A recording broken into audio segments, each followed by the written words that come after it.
যে ঈমান প্রয়োজনে জ্বলে ওঠে না,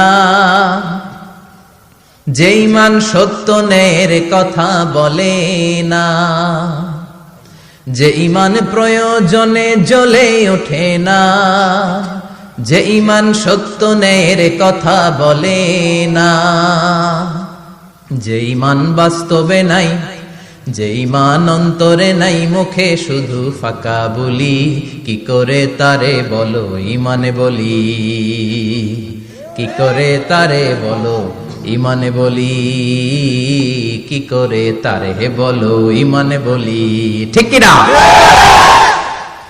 যে ঈমান দিন কায়েমের আন্দোলনের ধার ধারে না, যে ঈমান পোশাকধারী কোরআন হাদিস তাও পড়ে না, যে ঈমান খাজার নামে মাজার গড়ে ফুলুস কামায়, আছে আছে রাজা মেয়ারে নাই আছে, এগুলোর সাথে আমাদের কোনো সম্পর্ক না। কবরে পড়ে থাকা ব্যক্তির কাছে কিছু চাওয়া যাবে না, চাইতে হবে একজনের কাছে, তিনি কে? আল্লাহ।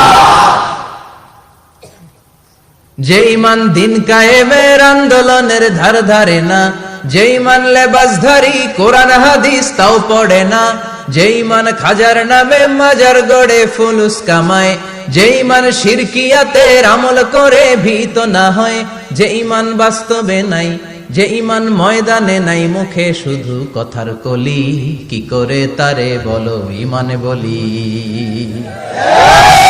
কি করে তারে বলো ঈমানে বলি, কি করে তারে বলো ঈমানে বলি, ঠিক কি না? এজন্য মুমিন জ্বলে উঠবে আপন শক্তিতে। এখন রবির এরা কয় জ্বলে উঠুন আপন শক্তিতে, আপন শক্তিতে জ্বলে উঠবে ঈমানদারেরা ঈমানের তেজে, চিল্লায় বলেন ঠিক কিনা? সূরার নাম সবাই বলেন আরো জোরে, সূরাতুল জুমআ। এটা মাদানী সূরা।